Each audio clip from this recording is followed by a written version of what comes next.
Tovot. Hazak ou Baruch Rabotai. Besorot Tovot. Aujourd'hui, on est le 27 dans le mois d'Adar. Il nous reste encore 2-3 jours avec les poissons. Et après, on passe à quoi? Si Dieu veut, au mois de Nissan. Quel signe? Personne n'est né le mois de Nissan? Non, c'est pas la galette. Quel signe c'est Nissan? Talé, je sais pas comment on dit. Bélier en français? Le taureau.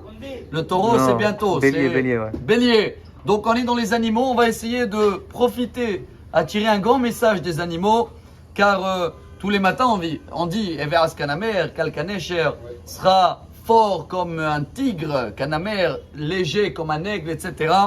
Mais aujourd'hui, on va parler d'un animal, un oiseau très spécial. En hébreu, il porte un nom qui s'appelle Hassida. En français, ils m'ont dit la cigogne, c'est ça? Ouais, la cigogne. En hébreu, elle a le meilleur nom possible. C'est quoi quelqu'un qui est Hassid?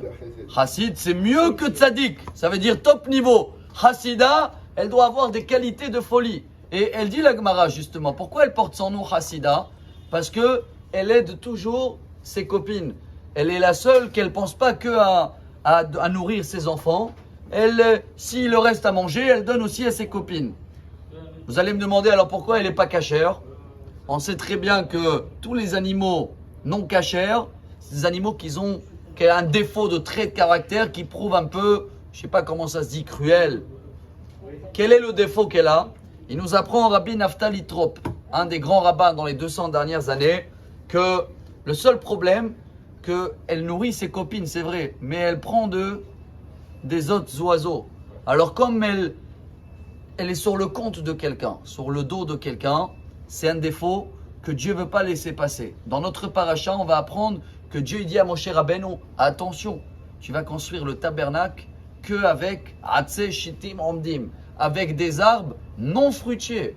Jamais, le Midrash il dit, jamais que quelqu'un il va construire sa maison ou quelque part et il va enlever un arbre fruitier, il va enlever la vie pour construire quelque chose. Pas possible, chers amis. On va terminer avec le Midrash qui l'amène sur le phénix. Vous connaissez le phénix, pas le phénix qu'on boit. Il s'appelle en araméen Urshina. Il a été béni à l'époque de Noach parce que c'était le seul mignon, gentil. Il n'a jamais demandé à s'en manger.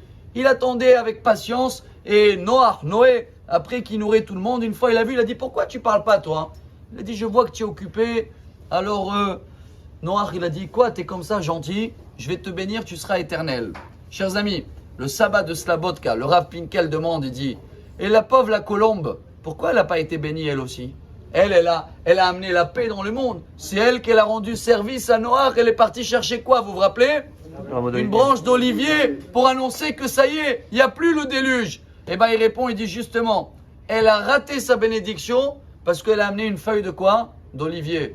Elle a enlevé de la vie d'un arbre. Si elle aurait amené une autre feuille d'un arbre non fruitier, elle aussi, elle a été bénie, elle aurait été peut-être éternelle. Chers amis, le message pour nous, jamais tirer un bénéfice, jamais prendre la force en marchant sur quelqu'un ou sur le compte de quelqu'un. Dieu, il a dit, même dans les bois, il faut faire attention. Si on arrive à le faire, ça veut dire qu'on a bien compris les messages des animaux. On peut terminer en beauté le mois d'Adar et Bezrat Hashem avoir que des bonnes nouvelles. Amar Rabbi Elazar.